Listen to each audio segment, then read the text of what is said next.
Life happens, and not always the way we expect it to. Every single day, we face change, stress, and uncertainty.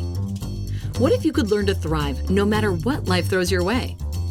Resilience expert Adam Markel and his inspiring guests explore breakthrough strategies to fully embrace change and build the resilience required to become change-proof.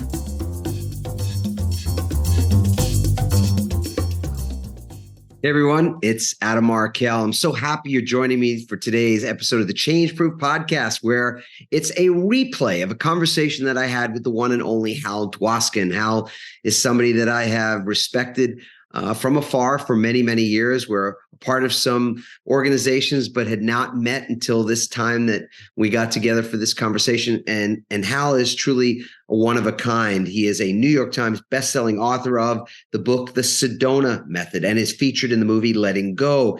He is also the founder of the Sedona Training Associates, an organization that teaches courses based on the emotional releasing techniques inspired by his own mentor, Lester Levinson.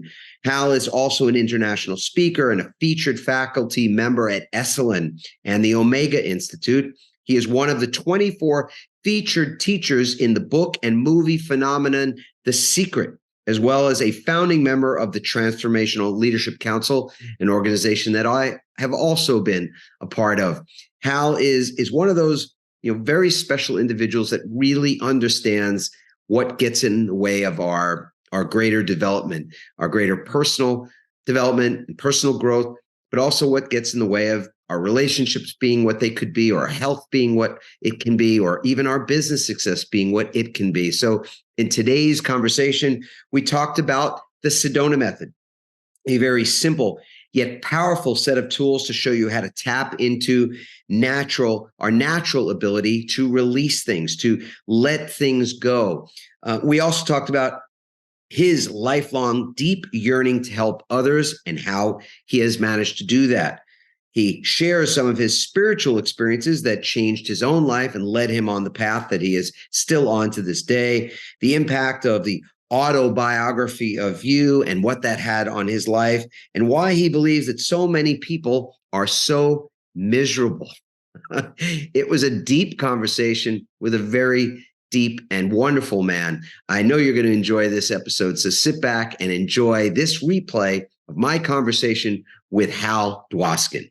It's such a pleasure to have you with us today, Hal. Thanks so much for being here. Oh, it's my pleasure. My pleasure. It's fun to be here. You know, the bio is filled with a lifetime, really, or many, many lifetimes of work helping people. I'm going to ask you a question that's more about what's not in the bio, what's not in that. Oh, sure. Fabulous introduction. So what's one thing that you would love for people to know about you as we get started? Oh, that even though I've been working on myself for decades and have really experienced very profound peace and joy and love and all the things that we all want, that what I am is the same thing that you are. At your core, there is this self-radiant awareness that is your true nature. We often ignore it. We look away from it. We get involved in our stories, in our dramas, in the things that are holding us back. But at our core, there is no difference at all between what you are and what I am. We are all that pure, limitless awareness. Now, yes, that's not our living experience all the time. However, when you're aware of anything, that is that same awareness shining through. It's not different than that boundless awareness that we all are. So you can't have an experience without awareness. And so that same awareness gives us the ability to have this conversation, to see, to hear, to feel, to experience, to have an incredibly full, joyous life, rich life. So the thing I want you to know about me is been puttering with this for decades, but and studying it, but it's really something that is as intimate to you as it is to me. Thank you. Before we got started, you were sharing with me that because the Sedona Method and the ripple effect has been around, has the procession of that body of work has been significant, and a lot of things have grown out of it. Because I had asked you, before we hit the record button, if you were aware of someone that had written another book called The Presence Process. I'm just curious, because so much has grown out of the Sedona Method. What did the Sedona Method grow out of? That's a good question. The Sedona Method actually grew out of two things. The main thing it grew out of is my mentor, Lester Levinson, back in 1952, was sent home to die from a second coronary. The doctors basically said, "You're about to die." And he was successful. He had all the trappings of success. He was actually living in New York City in an apartment overlooking Central Park. He lived in a penthouse in Central Park South. He had several successful businesses. He was popular. It looked like he should be happy, but he was a physical and emotional basket case. And the second coronary was just like the icing on the cake. It was the last straw. And because he was trained as a physicist and an engineer, he decided to go back to the lab within himself.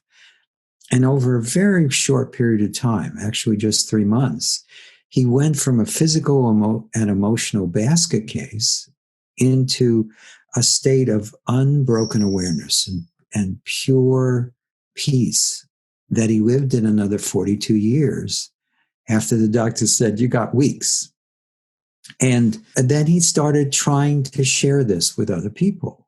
And he used the Bible at one point to try to share it. He used the teachings from the East, but it started to formulate into a system in the early 70s. And I met Lester in 1976 at a seminar that I organized for a man named Leonard Orr called Theta Seminars. And I was one of the organizers for his 1-year seminar in New York City. And Lester came as a guest. And I didn't even notice him, because one of the things about Lester is he was completely unassuming. If you talked to him, if you paid attention, you could feel the amazing breadth and depth to the piece that he was exuding. But he didn't ever try to draw attention to himself. But fortunately, I went out to lunch with him, the other organizer, and Leonard. As we sat there at lunch, he didn't really talk that much, but I could feel where he was coming from. And I thought to myself, if I could have just a little bit of what this guy's got, I want it. And to make a long story short, I was on what used to be a 2-weekend seminar the very next weekend. And he didn't teach it because he didn't want to be in front of the room. And it was teaching the basics of the Sedona Method. And before the seminar was even over, in addition to noticing immediate profound changes within myself, I had this deep intuitive knowingness that, oh, this is why I'm here. I'm supposed to help this guy. I'm supposed to share this work. I was 22 years old, and now I'm 66 and still going strong. And then in the early 90s, Lester knew he was getting ready to leave the body. So he passed all his copyrights to me. And he said, "I want you to continue this work. I'm kind of giving you this mantle." And at first I actually fought it. I didn't want the responsibility. But I said, okay. And he also said to me that you will continue to evolve this work, and you will find a way to make this even better.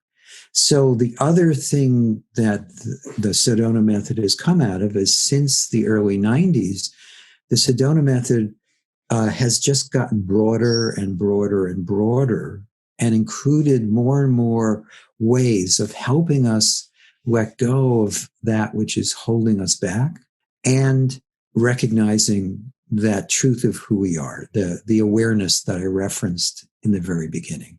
Yes. So that's its origin story. That's great. And so interesting that you just said origin story, because there's always so many little wonderful synchronicities. And so this is nothing, Yes. this will mean nothing to you, but as part of some of our work that we do in the world, which is to train people to deliver talks on a TED stage, to be speakers, we talk about starting with your origin story. That's part of the sort of the structure. And so for you to call it that, yes, that's what it feels like. It's the first domino. Right. That was definitely a pivot for me, as you would say. Yeah. It was a huge pivot. And what were you planning? I'm just curious at that moment at 22, when obviously I really, 22, I didn't have any big plans really. I had already he caught you at a good time. They caught me at a perfect time. I had already been a spiritual seeker since a teenager. Okay. And I had studied Eastern and Western teachings. I had done things like Est and actualisms and theta seminars and rebirthing. But whenever I did anything, I did it full tilt. I was being trained as a rebirther when I made the pivot into the Sedona Method. When I was involved in Est, which is now called Landmark, I was on the trainer track. So when I did something, I just went for it. Where'd you grow up, Hale? Where? Brooklyn. All right, so I'm a Queens kid. My dad's. You're a Queens kid. I could sense that when we first start talking. I know, right? I have all the boroughs covered because my mother's from the Bronx. My brother lives in Manhattan, except Staten Island. Poor Staten Island. I always get the sort of the fuzzy end of the stick with me.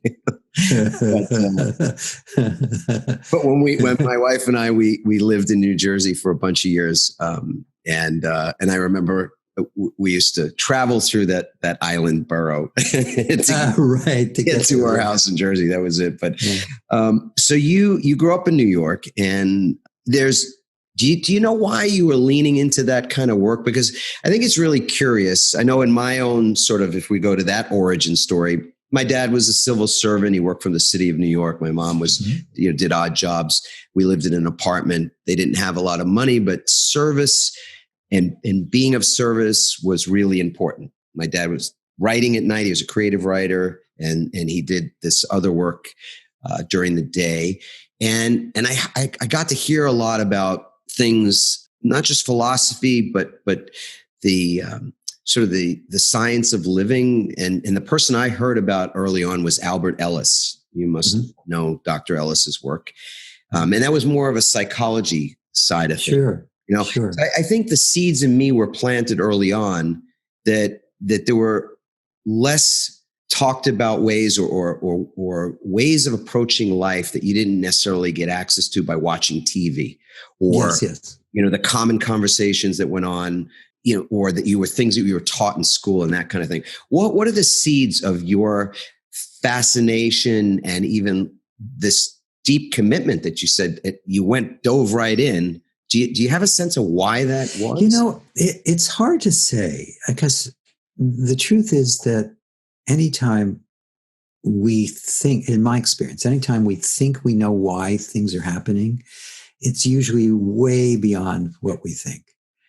That I've seen that over and over and over again in my life.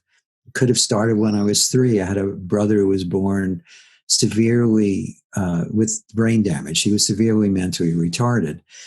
And how I coped with that is I wanted to help my mother. I also felt like, well, I got pushed out of the spotlight. So I wanted to be visibly helping. And that wanting to help was with me my whole life. Before I got into spirituality, I thought I was going to be a doctor. There was this deep wanting to help. And it's only recently that I realized that I started having spiritual experiences at a very young age. I had no idea at the time. I had no spiritual conceptualization, but I remember watching a sunset when I was very young. I was at camp, and I basically disappeared into the sunset. There was no Hale there. There was just this incredibly beautiful scene. And things like that happened occasionally in my life, and I thought nothing of it because it was just what naturally happened. And at the same time, I had all the psychological struggles that everyone has growing up, especially with trauma, the early trauma of having such a disturbing thing happen in your life, because he was institutionalized and it changed our whole family. It was a tough thing. But the way I cope with it was to look for ways to help. And I think, and then again, by happenstance, I read a book called Autobiography of a Yogi when I was as a teenager. And so many people have read that book and it inspired them to go in this direction. And I read that book and I deeply resonated with it. And so I started exploring that whole field. And at the time, it was very rich and open. This is I guess I started in the 60s it must have been the late 60s. So everybody of my age group was exploring these type of things. But it wasn't until I hit the Sedona Method that something really stuck. And so I can't really say one particular moment. It was all a gestalt of things pulling me in this direction. And also my parents contributed too. Yeah. Because they were very open-minded. They were quite liberal. They always thought, even though by the time I can remember, they had their early struggles, but they were starting to become successful. My mother was a teacher. My father was a lawyer and then a real estate broker. And they had some modicum of success. But even with their success, they always cared. They wanted everyone to succeed. It wasn't just about their success. It wasn't just us against the world. It was, hey, we have responsibility to everybody. If everybody wins, we win. It's not just if we win. So I owe that to my parents as well. I want to dig in because the time is so precious. I want to talk specifically about the method, of course. Sure. And I sort of want to set the context for it a little bit, because I know when it's not our intention to try to create a summary of 4 decades. Right? So just to be clear, right? Okay. Take the pressure off of you, right? I didn't feel any, but that's fine. Yeah. I didn't feel any. I wasn't feeling that you were pressured either. Yeah. I would like to maybe think about if we go to the cause of causes, if you will. Now, sure. All right. So people are miserable. Let's start there, right? Yeah. The Buddha got something. Why are people so miserable? No, kidding. I could give you that in a short answer if you want. It's very simple. Okay. It has nothing to do with the pandemic or the economy or family struggles or life struggles or illness or all the things that we think cause our misery. Our misery comes from just one thing, really. And this is just, again, you don't have to believe this. This is how I perceive it. It only comes from one thing. It's forgetting the truth of who we are and believing we are a limited person. To the degree that we identify with our story of woe, to that degree, we suffer. There are too many examples in life to name of people who have gone through similar experiences. And one person comes out of the experience profoundly transformed for the better, and the other person is crushed by it, never recovers. The difference is that the one person let go through the experience and discovered a little more of their own essence of inner truth, not their personal truth, the same truth that we all share. And the other person just identified with the story and felt the victim of it and felt crushed by it, and then lived their whole life in compensation for it. And so we all have an opportunity when faced with anything to either let go and grow from it and use it to discover what's beyond the surface events, or we can just identify more with the suffering. And then what happens once we start to identify with being limited and suffering, we become suffering collectors. Oh, that was bad. Okay, I'll just add that to the stack. And it gets, our burden that we carry gets heavier and heavier and heavier. So even when things go really well, we make a lot of money, we have a beautiful relationship, our health is good, that we can't fully enjoy it because we're carrying this burden of all this past stuff that we think happened to us personally, whereas it was just an experience that the body mind went through. And now it's in a totally new experience. Every moment is new. In fact, the only moment we ever really experience is this one. And when we live from that awareness that we are, there's nothing for any of this to hold on to because we're not identifying as that limited person. We're identifying as the truth of who you are. But it's also incredibly practical. You don't lose your memories.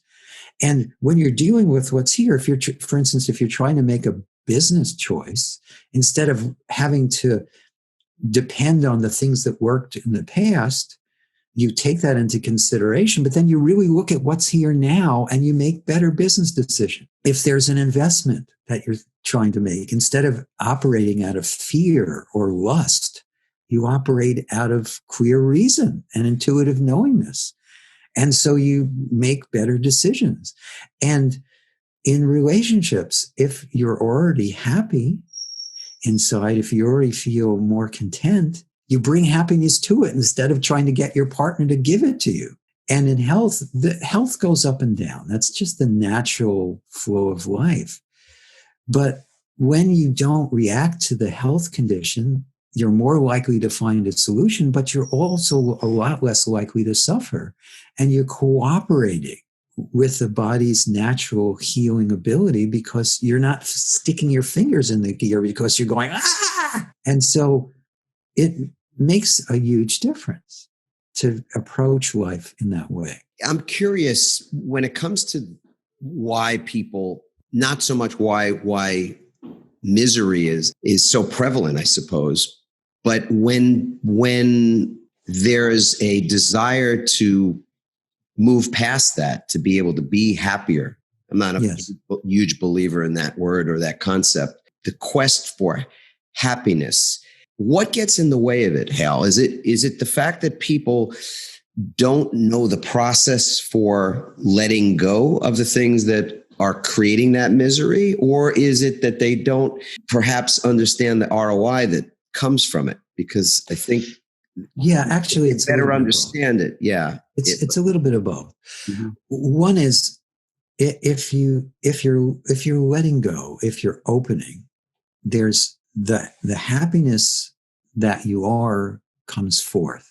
And the other piece is we're always looking for, most of us are looking for happiness where it isn't. We're looking for it outside of ourselves. Lester Levinson, my mentor, used to say, happiness is simply you being you, not your persona or the person you being that awareness, that beingness. And so what happens, the reason we get confused is when we want something, that actually hurts. The more we want it, the more it hurts. But when we do finally get it, because we do, of course, get things we want from time to time. When we do finally get it, that wanting drops away, and all the thoughts that come from it, and all the angst of not having it temporarily drops away. And then we're experiencing more of our basic nature, that joy, that peace, that love that is at our core. And then we go, oh, I know it came from having more money, so I just need to get more money. And it doesn't work.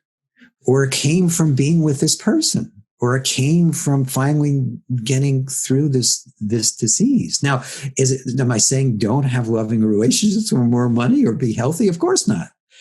But when we think happiness comes from that, then it's never enough. and it never goes deeply, and it never emerges deeply and out from our core into our experience. And it's fleeting. Yes. Whereas as you recognize that you are that awareness or beingness that is the root cause of all, the more you recognize that, the more you bring happiness to that. And the more invulnerable you feel, even when you're in the middle of struggle. Struggles don't stop. Struggles continue, of course. Mm. You know, this body mind has had a lifetime of things that were challenging. Yet, because of my perspective and because of my letting go and because of my deepening experience of that core of who I am, the challenges just created more space in me, more ability to take on more responsibility in a worldly way, but also live that happiness that I am and that you are. Again, that this isn't unique to me. This is what everyone experiences when they pay attention. Hale, is there a way to describe the method without doing it disservice? Because I want people to go out and get the book, The Sedona Method, as a, maybe even in the show notes. Of course, people are used to seeing. We'll have more information about your work and the organization, the Sedona Training Associates. So all that'll be in the show notes for folks. But do you use this method on a daily basis? Is it so regularly ingrained into your... It's more than that. Years ago, it went from a technique into a way of living. Yeah. Things arise in consciousness and then they dissolve. I rarely cling to them. And if there's any clinging, I notice it. And just in the noticing it dissolves. So you've embodied this to the extent. Yes, I've. It's not it's not a technique you have to deploy when. No, but what's interesting though is I continue to research on myself, and I continue to expand the work as I work with others. All the changes that have happened to the Sedona Method, the deepening over the time I've been after Lester asked me to take this on, is even with the method, I didn't do it by rote. There was a person in front of me or a group in front of me, and they needed something. So because there was so little Hale, I just got out of the way. And things arose as a way to present this. So I've been fascinated with how the human consciousness works, and also how the natural beingness that we are works and is. So I'm constantly exploring it. And out of that comes more and more direct and easier ways to help people discover this. You have an older bio, the one you read in the beginning. Rhonda Byrne, the woman who wrote The Secret and created the movie The Secret, has a new book out, came out in November. It's called The Greatest Secret. And Lester and myself are a huge part of that. Mm. And a lot of what's in The Greatest Secret didn't come from me, because many other teachers discovered the same thing and are saying that. Some of it may have come from us directly. But a lot of how that book talks about how to end suffering and discover the truth of who you are is how I've been teaching for decades. And so it's all a gestalt. It all kind of evolves together. But back to what the Sedona Method is. The Sedona Method is just a very simple yet powerful set of tools that show you how to tap a natural ability that we all have. And this natural ability is that we all can let go. We did it naturally as young children, and then we forgot. And as adults, when we rediscover it as an adult, then we can't lose it again. It was natural but kind of automatic as children. We used to have a process. We would melt down, right? Kids have a total shit fit, And I mean, we have 4 kids, so it's oh yes, our yes. kids did that, but is that part of what we stop? No, the meltdown is not it. It's what happens afterwards. Yes, kids definitely have meltdowns. But did you ever notice a kid fall down? You have 4 kids, so you must have seen this, and then look around to see if they need to be upset. Oh yeah, because as soon as they see the look on the parent's face that says you're hurt, that's when they cry. That's right, because they know it's an opportunity. Oh, good, Daddy or Mommy's going to take care of me. All the new parents out there, just so you know. Right. But as soon as they get their kiss or the acknowledgement, they just drop it, because they don't even try to drop it. It just falls away, because that's what's natural. That things don't stick to you unless you cling to them. And we start clinging actually very young, at about age 2 or 2.5, through the terrible twos. You watched your children. How old are your children? Oh, goodness. The oldest is 28. The youngest is 20. So but I'm sure you remember, at about age 2 or 2.5, they learned the word no. Indeed. But that was actually a side effect. What happened is they went from referring to their toys as Bob's toy or Harry's toy, or I don't know what your children's names are, to my toy. Yeah. They started identifying with that name that you gave them. And from then on, for most of us, we just continue to accumulate around that. And we let go less and less. I'm sure you saw that with your kids. And so that's their ability you're referring to. What's that? That's an example of the clinging that you're referring to. Yes. But I'm sure you noticed that as your kids got older, they got better at being an adult, but they also got worse at letting go. They started trying to model after us. Right. And this is mine, as though any of us. That's right. But not just this is mine. These feelings are mine. These hurts are mine. These thoughts are mine. These limitations are mine. And so we cling to it, believing it's true. Yet it's never been true. They're just things that pass through awareness, and they're done.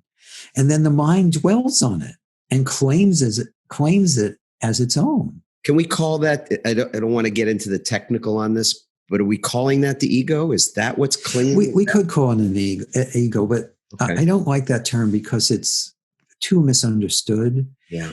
And then a lot of people go to war with the ego or the mind. Okay. That's a mistake. The mind is a tool if we use it correctly. The mind is just not a good master. Right. Unfortunately, for most of us, we've made the mind the master.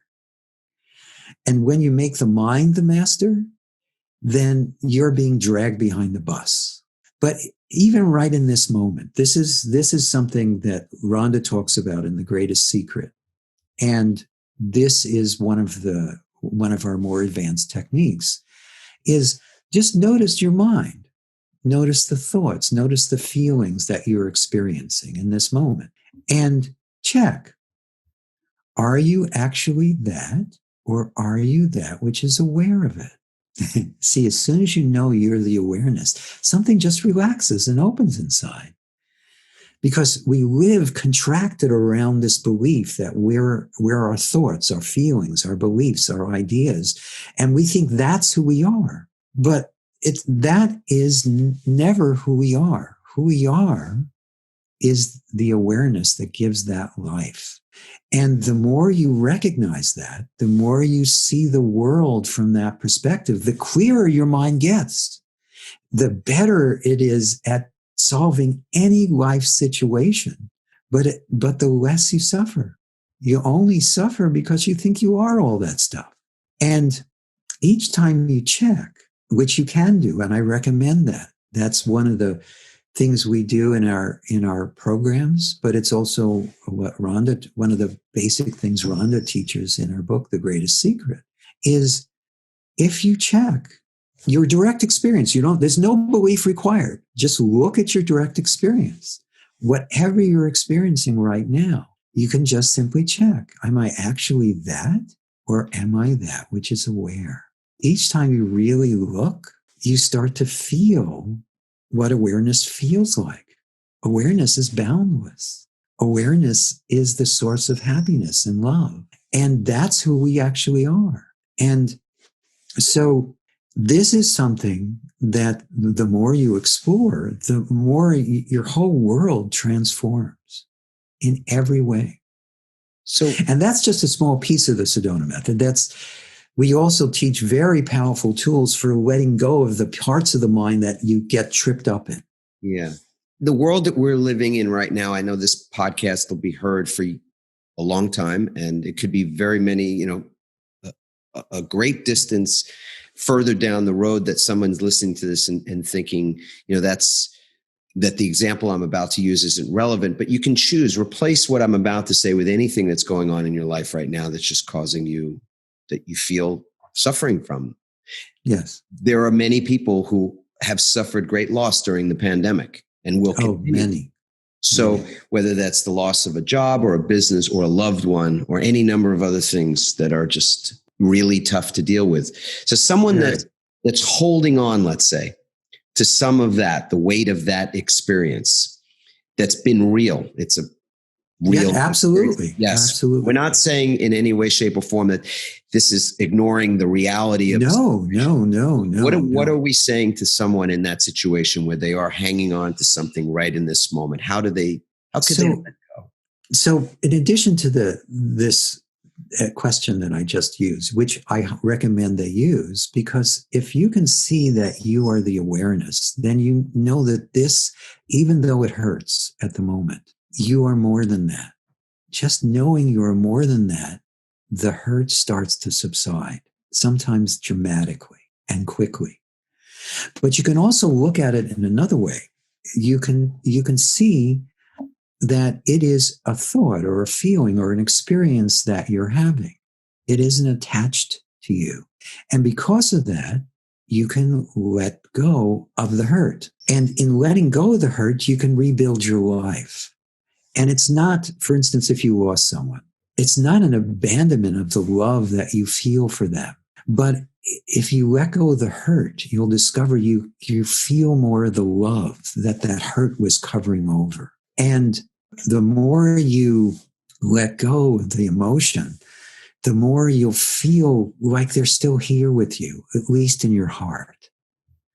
If you're out of work and you are struggling with that, or your income is lower than it was, or you've had to adapt to a way of working with the way the world is at the moment, you can be crushed by that, and you might feel that way at the moment. But if you can just let go of even a little of the emotional reaction, what you'll find is your mind is creative. Your mind knows that it's not actually the mind. The mind is more of a filter, but the mind has access to infinite creativity. And it's only when we're looking at the negative part of the situation that we kind of fall into a hole with it. But if you sit back within yourself and you start to let go even a little, you start to see creative solutions. You might find a different way of approaching the job search. You might even find a whole business that applies to whatever life is in this moment. And in seeing that, you can start to find solution. What generally happens when we've gone through something traumatic is we keep reliving it over and over and over again, which only creates more and more suffering. It's like we're actually digging a hole and covering ourselves with the dirt. Instead of, if you dig deep enough, you reach gold or water or oil. But most of us are filling the hole. We're just getting deeper and deeper into the hole. And eventually we stop seeing the light. But the light that you are is what allows for everything. And instead of digging a hole or digging a deeper hole, you can also start looking for the light that's already in even this contracted situation. Even when you're most contracted, there's still some light because you're aware of it. The awareness is the light that illuminates whatever you're experiencing. So you can start with that awareness and use that as a way to dig out of the hole. And I've worked with people with severe PTSD, childhood abuse, people who'd lost everything.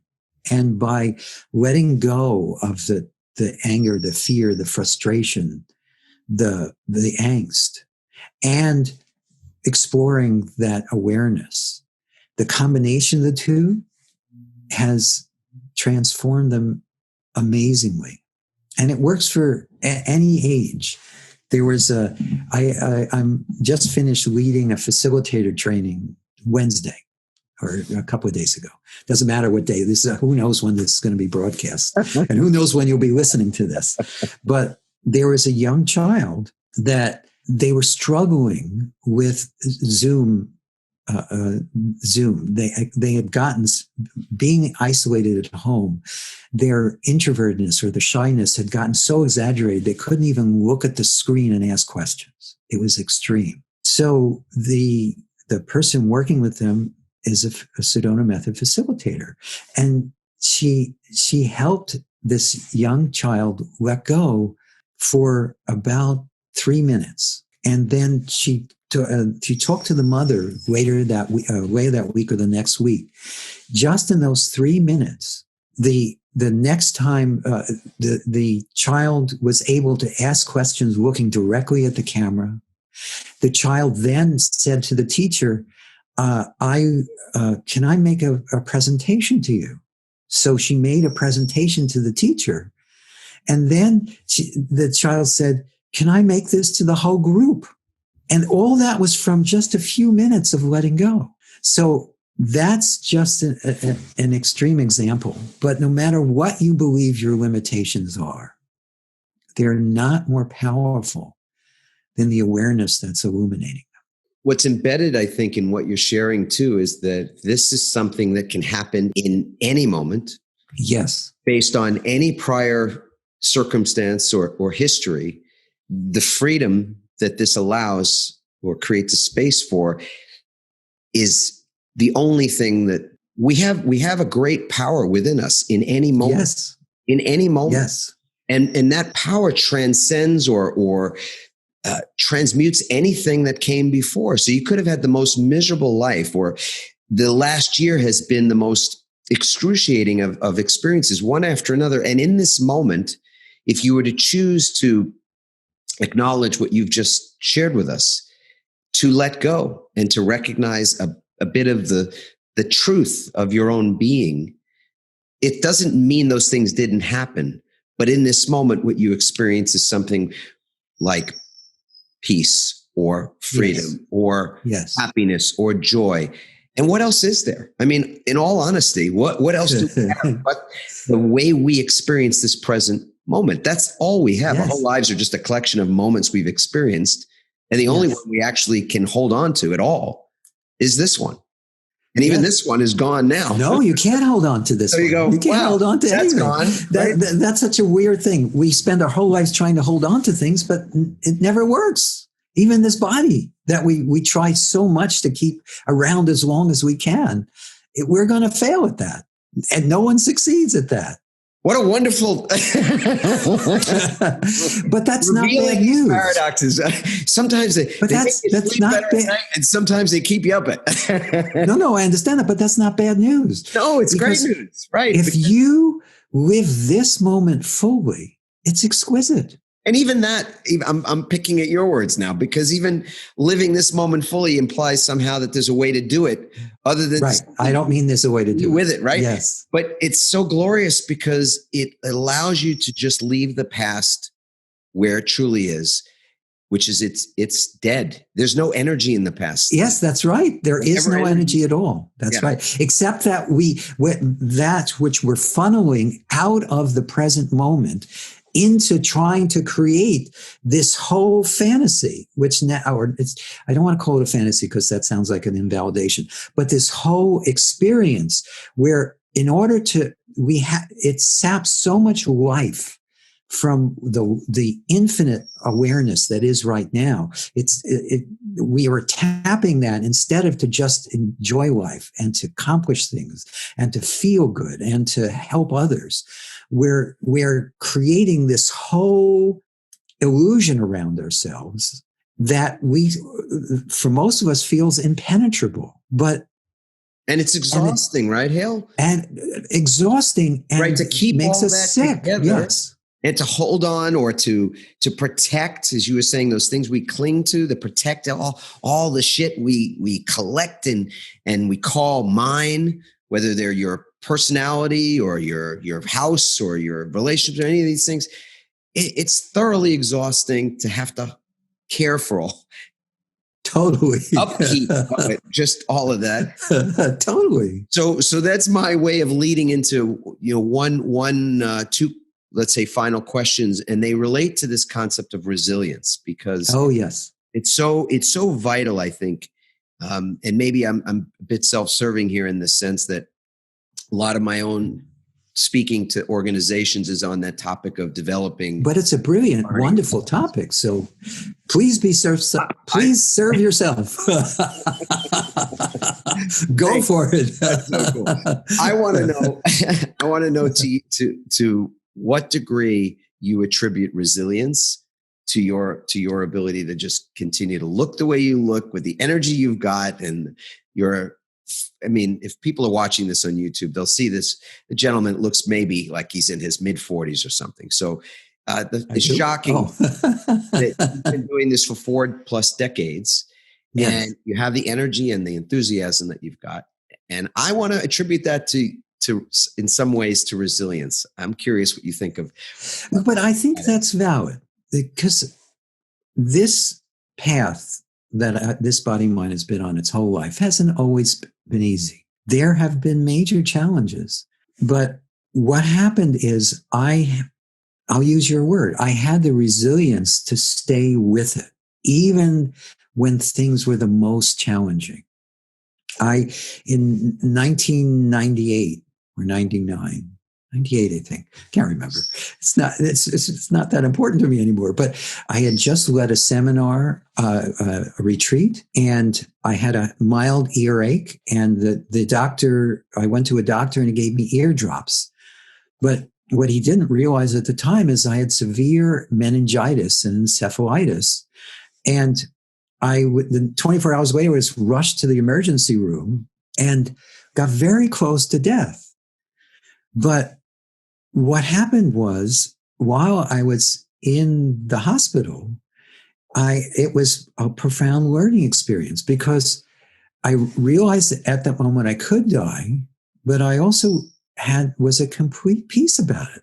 I didn't think that was even possible. Lester had told me that's possible. You can be facing death itself and not be disturbed. And until it happened to me, I didn't realize it was even possible. And that made me also be able to help others face things like that, because I did whatever I needed to get better. But at the same time, instead of living my life, oh my God, I might get sick again. I may get sick again. Eventually, I'm sure I'm going to get sick and die. That's what happens to most of us. Or we just keel over. But that's just one example. Instead of going, oh my God, I might die, I went, oh, I might die. Let's see what this means. And and there was also tremendous pain. And it didn't stop me. It just encouraged me to keep going.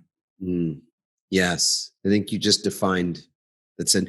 It's so interesting how many definitions there are for that word resilience. It's so curious. It didn't stop you. It helped you to move forward. Right. And to a great extent, our ability to utilize everything. I'm a great believer in that there's no waste. I have a no waste theory. Yes, I agree. Wonderful about the universe, right? Everything is utilized. It's like the cow patty, the front and back of the cow patty are just, great example of how that all works. So the alchemy of sorts of experiences that are difficult, but ultimately help us to live fully, yes. connect with others compassionately. Every good thing, everything that's good about the way, what is good in our nature, in human nature, I think is even more greatly expressed when we are able to embrace those things that have happened. I would probably call that humility. It's the word I've always sort of used for that. I like that word. Yeah. It's a good word. Because I think we crave definition. I'm hesitating with you here today because I think words are vitally important, and yet there's something really arrogant for me about sort of placing a term. Oh no, please. Listen, you have your wonderful mission, sharing the amazing things you've been sharing. And this podcast is a vehicle to help you do that. Don't apologize for that. I think it's wonderful. If this podcast helps even one person discover their resilience, and that's all they get from it, that's wonderful. There's no problem with you bringing that into this conversation. Oh, yeah. I think it's anything is fair game. And yes. I really appreciate you saying that. I don't have, I'm not suffering from a lack of ability to move through my insecurities toward other things. I want to expose the fact that regardless of what any of us have done or how that's viewed by others, still, we all deal with the same stuff. I guess that's what I'm putting out there is I have my moments where I question whether this isn't just some big ego trip or whatever with the books and the speaking and all that stuff. I'm just being honest about it. And those are small moments and I let them go and you just help me to release and let go of even that one little thing in my head where I'm, going, like who the F are you to, put a label on something. Yes. And you've been doing this a lot longer than I have. And so I just feel like I'm in the presence of somebody who as I said at the beginning, has been a mentor, kind of an unknown mentor as you have been to so many other people. I remember hearing about the Sedona Method originally through some of Jim Britt's work. And I used to lead a 3-day seminar. And on Sunday morning, I would have people write about things that were really painful. Yes. And they would ask themselves some questions out loud to release and let go of those things. And, and it was wonderful. The things that I saw were breathtaking. The tears of relief, the releases, the people who would call their parents on the break, people in their lives they hadn't spoken to in 20 years. Yes. It was just like the best, Hale. And to whatever extent you and Lester Levinson and others who've been doing this work for so long have been doing it, I want to just say thank you. Well, thank you for continuing it and doing it yourself. And I want to come back to one thing you said, because it's important for everyone. The fact that you have, and this is for everyone listening too, the fact that you have moments of doubt and you grow from them, as opposed, we're in trouble if we don't question ourselves. Part of the reason we get so lost in the mind is we never question what the mind's saying to us. The fact that you're questioning it means that you're open to seeing truth. So even our moments of doubt are gifts to grow from, are supporting us in moving forward. So thank you for being that transparent. I want to end with a question for you, which is related to a TED Talk I was privileged enough to give a few years back. And it's actually something that's written on my sweatshirt. So a lot of people are listening to this now, not watching it necessarily, but on YouTube, if you are, you'll see I've got this hoodie on that says, I love my life. And the TED Talk, the through line of this TED Talk I gave a few years ago was this question: what would it be like if you chose to love your life? What if you chose to love your life? Great question. No matter what. And that's the no matter what part, I think is what folks do struggle with. So I'm going to ask you that question, Hale. What is it? Do you love your life? And if you do, in fact, love your life, why? Nothing like ending on a really small question, right?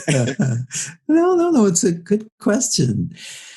I love life. It really feels like my life. I just love life. The life that's living through you and me and everyone listening to this, through the plants, the animals, the stars, all of it. And basically, in my experience, life is in love with itself. There's not a separate me and a you doing it.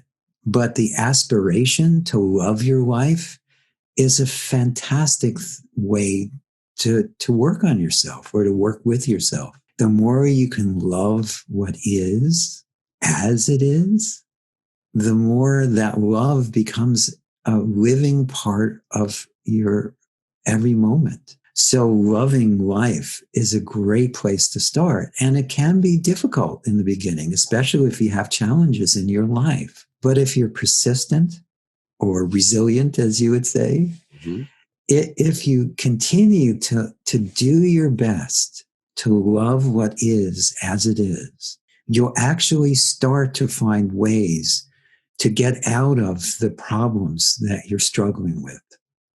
If you resist life, if you say no to life, if you curse life, or if you do the things that we usually do, all that does is it makes it more difficult. But you know what? You can even love that. If you fight with your mind when it's getting cranky, it likes that. It gets crankier. But if you can even love your mind when it's trying to run interference. Yes. And as you do that, it gets more cooperative. It tries to find ways to help you as opposed to sabotage you. And so loving life is a great direction. And it must have been a wonderful talk. It's become a way of being for us and for our company. And it's a message ultimately that we feel the most connected to. I love what you said just now, that to love, I think someone said some years ago, when you love your life will love you back. And I believe that. You bless that which you want, the things that you bless you back. And the things we curse do the same. They curse us back. So a little warning with that too, but love what is as it is. Yes. Thank you for those words, Hal. And I so appreciate that you made the time for the conversation today, and our community will love this, no doubt. I will say, those of you that know someone that would benefit from listening or watching this, please feel free to share it with them. Leave comments, questions. You can do that at adammarkel.com/podcast. Of course, if you want to leave a comment on iTunes, etc., we're always answering those as well. And just appreciate your feedback as always. So more than anything today, I hope that you go about your way in the world, loving what is as it is. A la Hale Dwoskin. Thank you so much, Hale. Appreciate it. Oh, thank you. Thank you for having me. Yeah, a blessing. Thanks for listening. We hope you now have even more tools and greater insights to build resilience and become change-proof. Remember to leave a review on Apple Podcasts, and you may be featured in an upcoming episode. For more resilience tips and strategies, including support for building change-proof teams, visit adammarkel.com. To get your own free resilience assessment, go to rankmyresilience.com.